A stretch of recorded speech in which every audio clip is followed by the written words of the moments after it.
As Naruto fans, we all have our favorite Akatsuki members. Goddamn right. And each member of the Akatsuki seemed to go out in a blaze of glory following some super epic showdown with the ninja who is associated with Konoha in some kind of a way. But as we look at the Akatsuki, it's easy to look at members like Itachi and Kisame or someone like Sasori and come to the conclusion as to which of them had the rougher road in life, or at the very least have a debate on the matter itself. However, one name that does not get brought up enough in my opinion is Konan, and I can understand why, because outside of that battle with Obito and that brief skirmish she had with Jiraiya, she didn't actually have too many memorable moments. However, I blame a lot of that perception that Konan has on the fact that there wasn't an anime adaptation for all the Naruto material that's centered around her character, which might come as a shock to some of you guys because you're probably going, wait, I sat through all 720 episodes of the Naruto anime. I watched all the OVAs. I watched all the movies. So what exactly am I missing? What's this guy waffling about? Well, the information I'm going to give to you in today's video will not only show you how one decision that was almost made drastically changed Konan's fate, but also how the events leading up to this decision that was made should put her in that conversation for which Akatsuki member had the rougher backstory in their life, especially when you consider the role that Yahiko's death played many years after she died and how huge of a role it was in everything we're about to discuss. And by the end of this video, you're going to join me as that vocal minority who says that we are absolutely robbed because this scene was not adapted into Naruto Shippuden.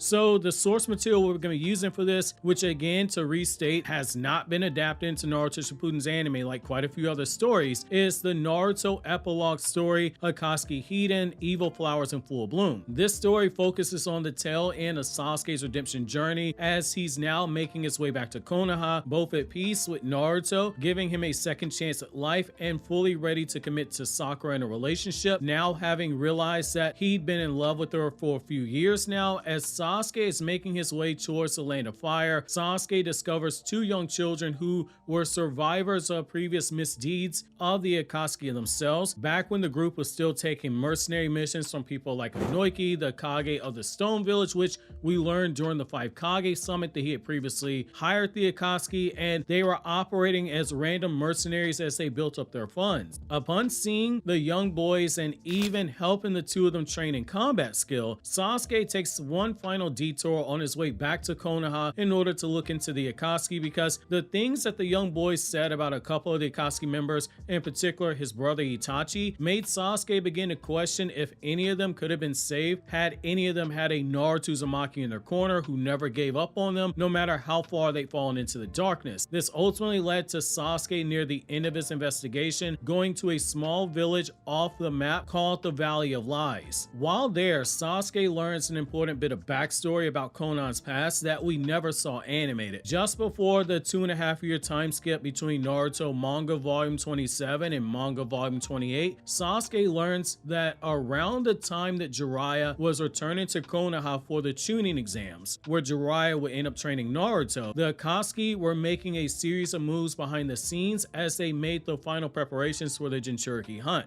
After Konan begins to tell Nagato's Deva Path about the plans that Yahiko made for in the future and wanting to reminisce about things in the past, Obito shows up pretending to be Madara and tells her that essentially she has to clean up the mess left behind by Hidan and Kakuzu, who were out on a mission prior to this related to the Jinchuriki hunt, and during their work the duo ended up destroying an entire small village when the villagers refused to give up the missing ninja from the stone village who the Akatsuki were hunting down. The reason that they were hunting down this missing ninja is because they had it on good authority that this ninja knew the exact location and the identity of the two Jinchuriki that the hidden stone village possessed, which is invaluable information for the Akatsuki, given that the identity of a village's Jinchuriki is kept as top secret information that isn't supposed to leave the village itself. It turns out that the ninja they were looking for had indeed been inside that small village, but during the chaos and destruction that Hidan and Kakuzu are carrying out, in particular Hidan with his ritual, this shinobi shinobi was able to escape using his skills as a genjutsu specialist. Obito tells Konan that it's her duty to go back to the village and track down that missing shinobi and use any means necessary to get the intel on him and use the intel to capture one of the Jinchuriki they were searching from the Stone Village. Konan initially resists, wanting to stay behind to take care of Nagato, partially because she, like Yahiko, never trusted Obito and she never believed he was the real Madara.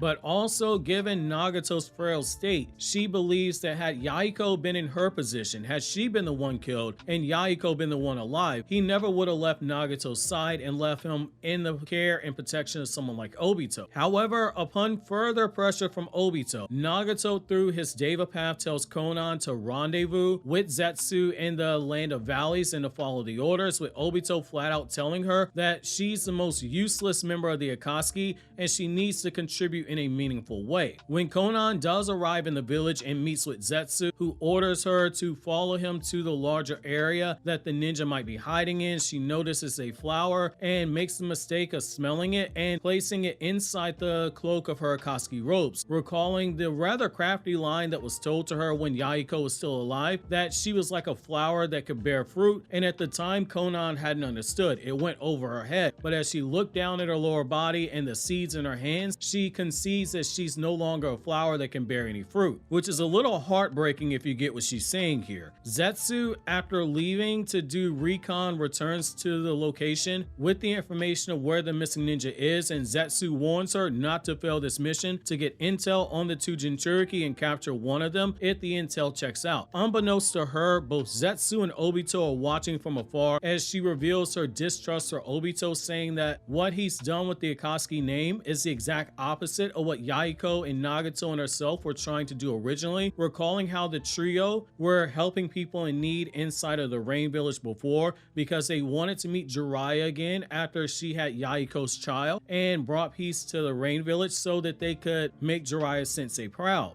However, while Konan was lost in her thoughts and she's speaking to herself, she hadn't realized that her guard was lowered and that the field of flowers she was standing in was merely a genjutsu. It was a trap that was sprung by the shinobi who she was hunting down, and Konan almost walks off of a cliff to her death due to not catching the genjutsu in time or realizing that the shinobi was using the flower seeds as a way to cast the genjutsu on her and that the scent that it was giving off was due to it. It was basically genjutsu via smell, very similar to how Tayuya from Naruto Part 1 used sound genjutsu on Shikamaru, which, reminder, not all genjutsu has to be actually performed via visual genjutsu, even though that's the most famous way you see it done. This leads to Konan entering into a very brief battle with the missing Stone Village Jonin, where she takes him down using a paper shuriken barrage, and despite her efforts to get the information out of him, the shinobi reveals that he didn't know the location of the current Stone Village Jinchuriki, but he did give up their names. Konan wasn't able to press him any further on information due to the shinobi dying midway through the interrogation, making him one of the few shinobi who actually died death via shuriken,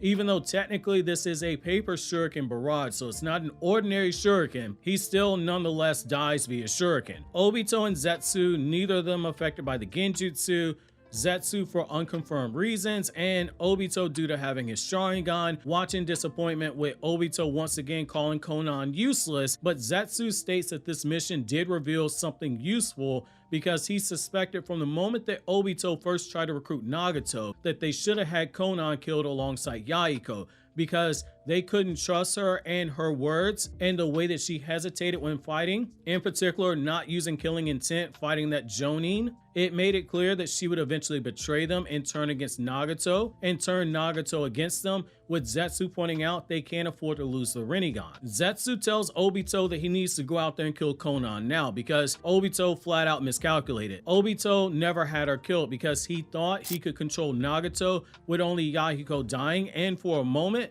he considers stepping out the shadows to kill Konan while she has her guard lowered, thinking that he could strengthen Nagato's ocular powers through hatred just like the Sharingan is strengthened through hatred, while simultaneously controlling him by manipulating his emotion. However, Obito, in a rare moment of emotion, decides against it because Konan's words about having Yahiko's children, it stirred up something deep inside of him that he had buried away. His own dream to have Rin fall in love with him, for Rin to be his wife, and for Rin to have his children situation as well one day. It was merely on this one whim that Konan was even allowed to live, even though Zetsu was saying go kill her right then and there, because unbeknownst to her, her words, while they were an act of treason against the Akatsuki, the humanity inside those words, it pulled at Obito's heart enough that he decided against killing her because he could relate to her pain of losing a lover and of her suffering, which makes that moment where Hidan gets explained the purpose of the Akatsuki as they're sealing away the 2 and the 3 tails after Asuma dies. It makes that moment hit home that much harder because when the Deva Path is explaining the Akatsuki's motives, he looks over at Konan and states some people do what they have to because of love, and it was because of Konan's love and Obito's own love for Rin that Konan was even left alive. With this one moment where Obito spared Konan's life despite having every reason to kill her, he changed the fate of the Akatsuki, but ironically, Zetsu's warning, it did come to pass. She did ultimately betray the Akatsuki, and Obito in the end still had to kill her, but unlike this battle where she hesitated to fight with killing intent, she would go on to fight Obito, and she fought him with killing intent. She laid out a very carefully planned attack pattern, and Obito went from calling her useless like he does in this story to outright praising her battle prowess, her battle skill, and her preparation skills during their battles, saying that he shouldn't have underestimated her because after all, she was a member of the Akatsuki. What I personally love about this is that this is one of the last things that Sasuke sees before he returns home to Konoha, because it shows him that even the most cold-hearted members of the Akatsuki, people like Obito, they were still capable of love as well. It's important to remember that while Naruto was the one who learned of Rin and how she died and how that affected Obito, Sasuke wasn't there when Obito told Kakashi that he started the war all because he let Rin die, and Naruto and Minato were the only ones who were able to go into Obito's spirit in chapter 651, and in the subsequent chapter in chapter 652, they're the only ones who saw Obito's flashback of Rin's death. Sasuke never saw those memories. I think this was a good bit of evidence for Sasuke to get information and get the question answered as to whether or not any of the Akatsuki members could have been redeemed, because it shows us that Konan, long before she ever met Naruto, was already having doubts about what it was that they were doing. Had Obito killed her, you could argue we would have had a more unhinged Nagato than the one that we got, and things certainly would have played out differently, especially if Obito's theory that the Rinnegan's powers could have been strengthened through hatred ended up proving true. However, that's going to be my question to you guys. Do you guys think that Obito was wrong in letting his relating to Konan, wanting to have a child with Yahiko, and projecting his own feelings and desires about Rin cloud his judgment in killing Konan? Or was this the right move to not kill her, since it wasn't guaranteed that this would have made Nagato easier to control? If you want to learn more about this part of Sasuke's redemption journey, since it wasn't animated, click here to go through the Sasuke Hidden playlist, which I'll continuously update throughout the year.